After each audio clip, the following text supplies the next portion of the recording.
Top 5 serial killers who were killed in prison.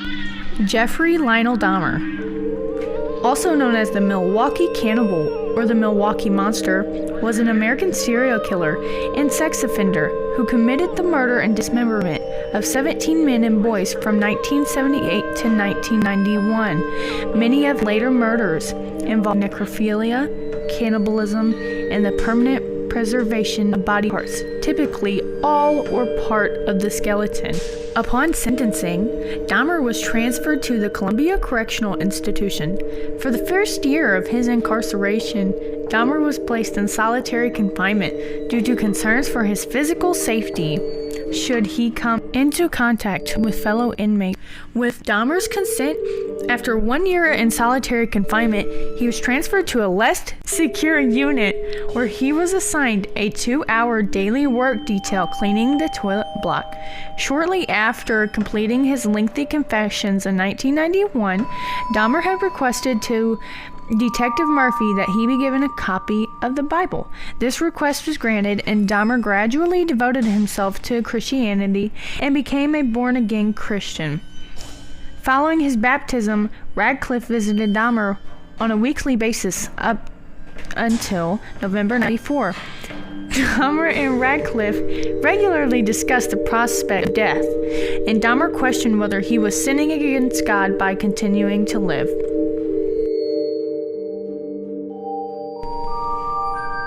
On the morning of November 28, 1994, Dahmer left his cell to conduct his assigned work detail. Accompanying him were 2 fellow inmates, Jesse Anderson and Christopher Scarver. The trio were left unsupervised in the showers of the prison gym for approximately 20 minutes. At approximately 8:10 a.m., Dahmer was discovered on the floor of the bathroom, suffering from extreme head and facial wounds. He had been severely bludgeoned about the head and face with a 20-inch metal bar.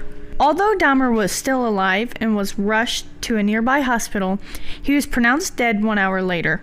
Anderson had also been beaten with the same instrument and died 2 days later from his wounds.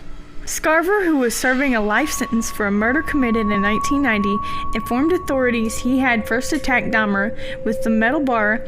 Dahmer was cleaning a staff locker room before attacking Anderson, as Anderson cleaned an inmate locker room. Dahmer did not yell or make any noise as he was attacked. Scarver, who was thought to be schizophrenic, returned to his cell and informed a prison guard, "God told me to do it. Jesse Anderson and Jeffrey Dahmer are dead." Get wrecked. Richard Chase. Richard Trenton Chase was an American serial killer, rapist, cannibal, and necrophile who killed 6 people in the span of a month in Sacramento. He was nicknamed the Vampire of Sacramento because he drank his victims' blood and cannibalized their remains. On December 29, 1977, Chase killed his first known victim in a drive-by shooting. The victim, Ambrose Griffin, was a 50-year-old father of 2. He attempted to enter the home of a woman 2 weeks later, but because her doors were locked, he walked away. Chase later told detectives that he took locked doors as a sign that he was not welcome, but unlocked doors were an invitation to come inside.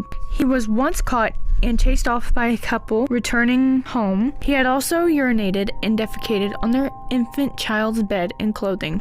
On January 23, 1978, Chase broke into a house and shot Teresa Wallen, 3 months pregnant at the time, 3 times. He then had sexual intercourse with her corpse while stabbing her with a butcher knife. He then removed multiple organs, cut off one of her nipples, and drank her blood. He stuffed dog fences from Wallen's yard in her throat before leaving. On January 27th, Chase entered the home of 38-year-old Evelyn Meroth. He encountered her friend, Danny Meredith, with his .22 caliber handgun, then took Meredith's wallet and car keys.